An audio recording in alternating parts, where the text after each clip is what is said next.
from the depth instant tutorial. Well, hello, it's Gmodism, and today we're going to build a little helicopter. I had this in my list for a long time, and I also got a suggestion recently, so let's go. So here we have the Powerflower engine, and if you want more information about engines, check my instant engine tutorials, together with the appropriate amount of fuel. So this is the base of the helicopter. Now we should attempt building some kind of ish body outline that doesn't look exactly, or not too stupid at least. This is pretty hard, but do your best. This started to turn into a design contest. This was not my intention. So when you have built this hull of some kind to an approximate shape you want, and it can also be a good idea to actually have added some of the heavier weapon systems. Then you'll know approximately where the middle will be. You will try to have the rotor blade where you have the approximate middle of the helicopter, because, you know, that's how they work. There are many ways to make a helicopter, I will tell you. And I will show you how to make a helicopter that moves and tilts when it moves. So it will tilt forward and move towards where it goes. There are many other ways to make helicopters, and we don't have to make them like that either, which you should know. If you get glowing or red blocks like that, you will not be able to rotate. So we need to make sure that it can rotate. Now, this has a terrible clearance because, you know, this is just how it works. Helicopters in From the Depth, by the way, they won't be very good at all. They will be cool, but not good.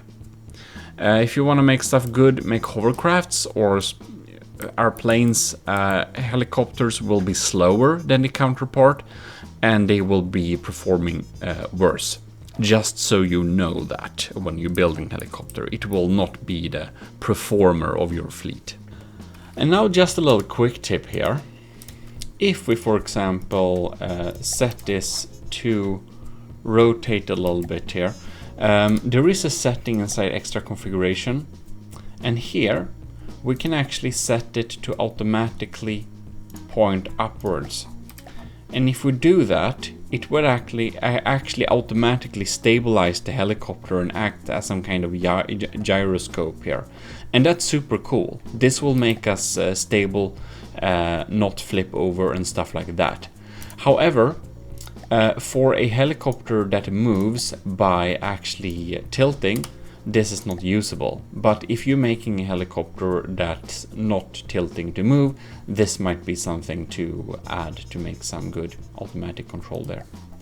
Well, anyways, I should play around a little bit with the extra configuration and make a blade that I think looks cool. Together with the main rotor blade, we are going to have a little auxiliary rotor blade thing back here. And this is of course for, well, what's it called? Yaw. This area, and this area, these are mimics, otherwise it would be blocked. And it just sits in here and it gets connected to the sides automatically by, well, connecting with the blades actually, but that works. So here we have a little sideways spinner like there. We have the main propeller there, finally designed. I added an AI, so we have a camera watching forwards. We're gonna have some extra trackers on the wings later. And inside of here I added a quite basic AI, and I'm going to go through the setup of it later, because the AI is of course the most important thing when we're talking about helicopter vehicles. When making traditional helicopters like this, we could use some more advanced breadboard setups, but I wouldn't be able to explain that to you in a basic tutorial. So when we do basic things, we generally want to not go into breadboard, because no one considers that's basic. Me, definitely not me. So in order to control this helicopter in air, Rather than using the rotor blades built-in rotation ability that we can use to keep it upright, for example, we're going to use jet engines. So here we have rolled jet engines on each side, up and down for redundancy. And we also need a little pitch thruster inserted in the back here, like that. This one is of course already set up, and we might want some auxiliary pitch thruster as well in case we lose the one we place down here. But we'll see what we need. We've added some tracking, a little camera, a little laser rangefinder on the sides here. We have the detection, a frontwards camera, and also a little emergency wireless snooper here that can see the general direction of the target and maybe point the trackers in the right direction. So here we are. Now it's time to actually do the main work for this thing, which is setting up the AI. And that's the harder thing when making helicopters like this. So we go into the AI here and we set up a behavior. So there are some different behaviors we can utilize for helicopters, and point at does make a lot of sense. We also have a hover above, and we can basically use that to drop bombs, but we're gonna do a point at and maintain distance. Right, then we have a combat distance. We're gonna have it fairly short, I think 250 meters only, maybe 350. We have a combat altitude. We're gonna set the altitude for this for 100 right now. We can leave the rest of the settings as is for the time of being. Go to adjustments. 100 in altitude, max altitude, I don't know, 300 perhaps. Then we have max pitch to target. It has the same settings. We can leave them right now. In air we can set it as there. Then we go to maneuver. So here in maneuver we want to select the thing that's called hover movement. That makes most sense for helicopters like this. And there are some specific things we want to set up here. So max pitch forward backwards for movement. This is something we definitely want to have. So plus minus 45 degrees max. The higher you set this, the more potential speed your helicopter can have. But the higher it is, if it's 45 degrees, it may be less like stable. We can also do some roll, maybe like 10 degrees or something for some sideways movements. Check these boxes and we can see that the warnings of the thing disappears. It doesn't affect the behavior, however. Alright, we can leave the other settings right now. And if we have trouble maintaining distance when we're battling, we might need to check the ignore pitch demand from behavior, and it will not point or towards the enemy using the point and maintain distance setup. It will, in that case, instead just use it for moving around. So that's some stuff going on there. Right, then we have the PIDs. We probably need to fine-tune these, but we should probably set this to the test to see how it works. Now you may find your vehicle unable to maneuver in any way possible. And now it's time to try and center the middle of the rotor, the lift there, and the mass a little bit better. And if we don't have some heavy armor that we need to stick somewhere, the cheap, nice option is of course lead.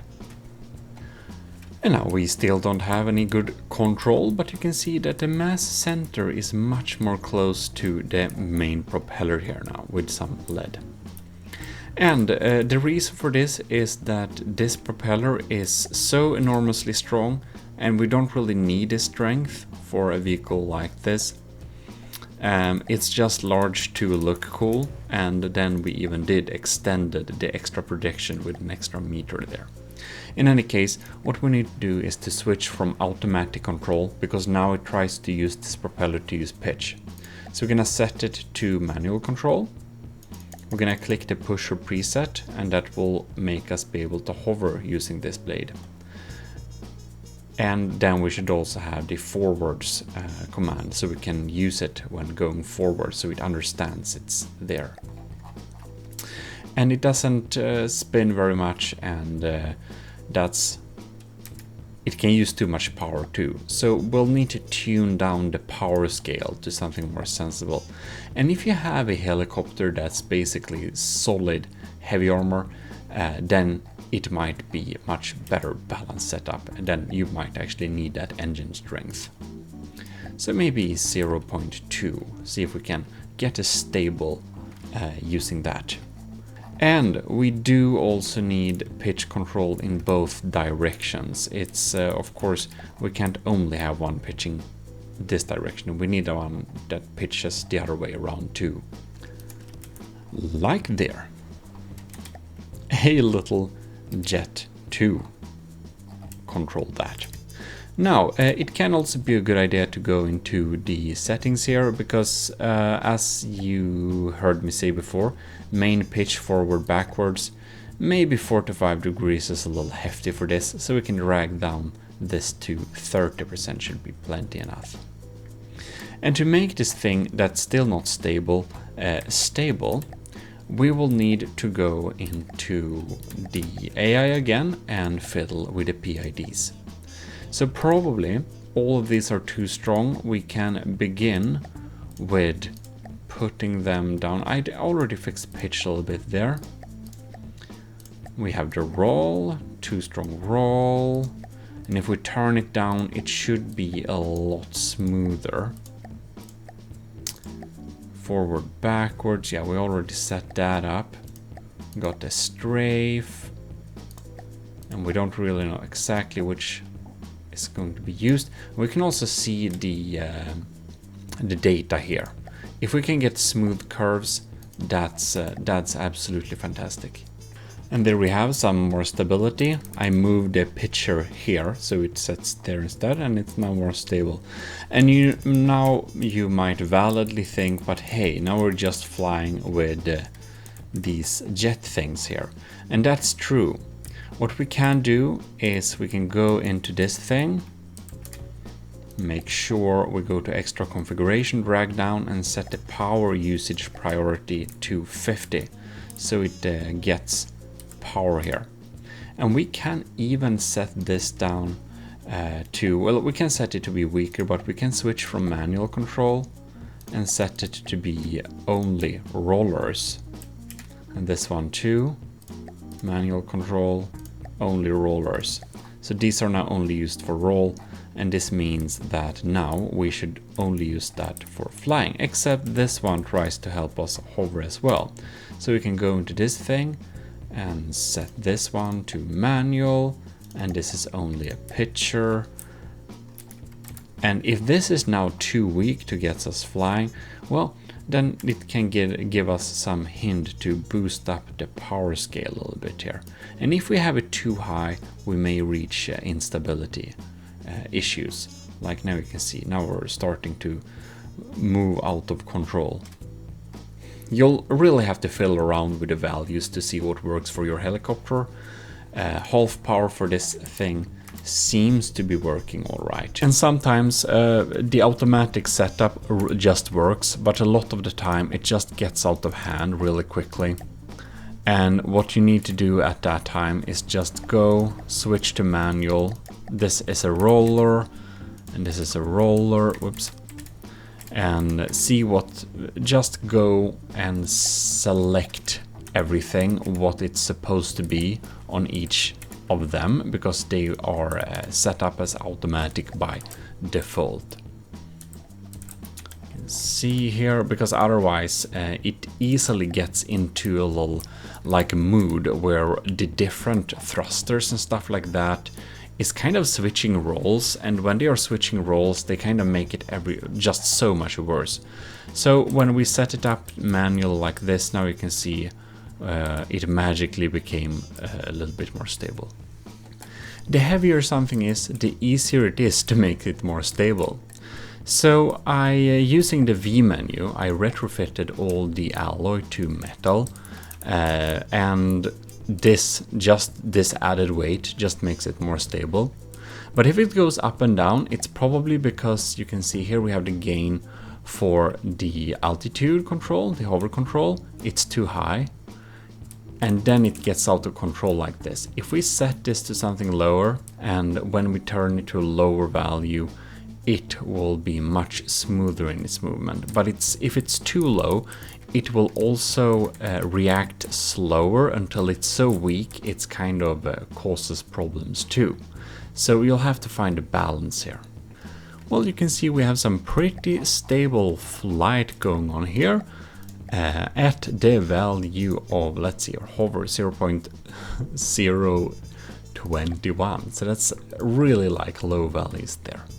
And forwards back, of course, can't be too strong either, since it might use them both here. So there we have it. We can now move around and tilt and go towards the location. And one thing too that I noticed is that we don't actually need to set up the forward backwards for movement. If we set it to be able to control forwards, to me it seems that the top speed sometimes may be higher, but if we turn this off and only make it up and down,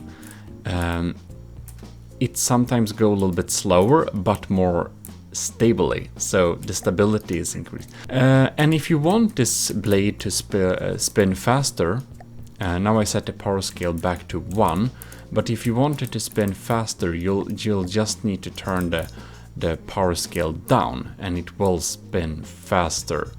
And it will also have the ability to push less power in total.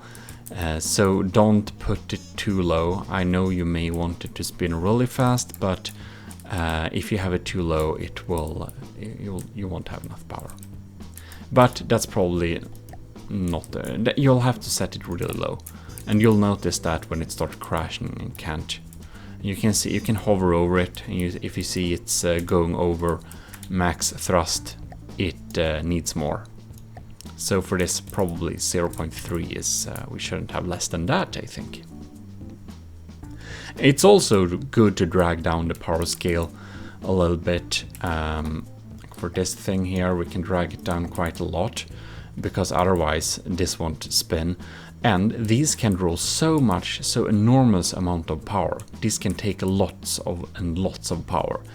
And we don't have all that power, so we need to make sure that we can't use like all the power and more than we actually have. Now, as for weapon systems, I just set up some simple sabot cannons. I have loads of APS tutorials, and as was requested a little bit, was probably Dumbfire Missiles for helicopters.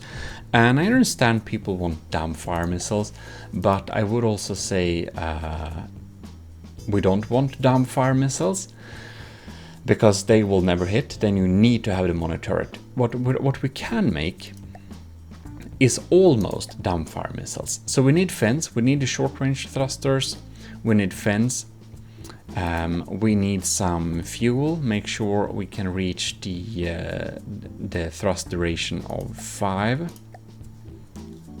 And then we need to have some type of payload. I think we're gonna go with shaped charges for these, perhaps.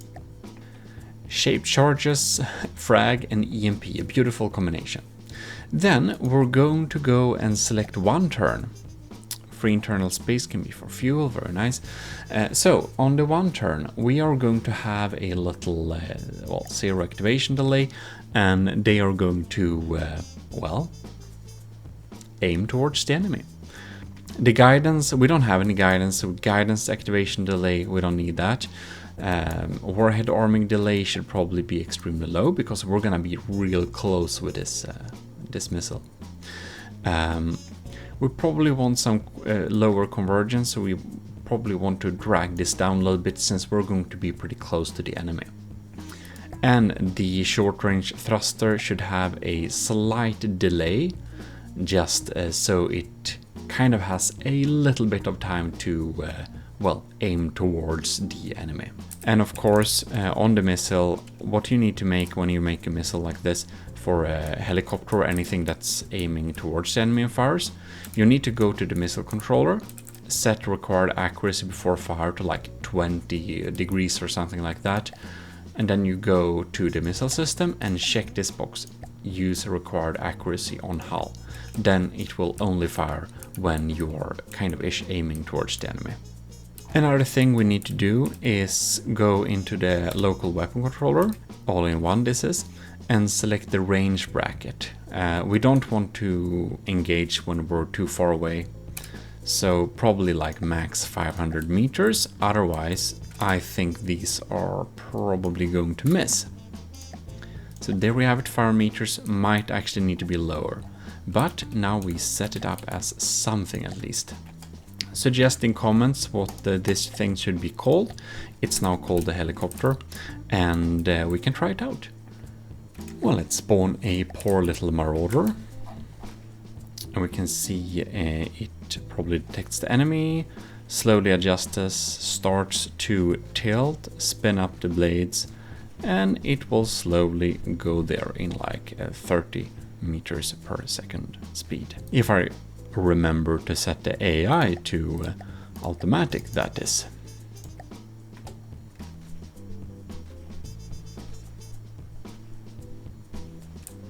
And there we have the missiles, and as you can see we're close enough so they hit, and since they do fire very fast and they have one turn, they are very likely to hit. Now we got hit by a cram shell. Oh my god, what? How did we survive a cram shot to the face? Well, this is more resilient than I would expect. Well, there we have it, ladies and gentlemen. That's how to make a helicopter. Hope you enjoyed it. This is your host Gmodism. We're signing out.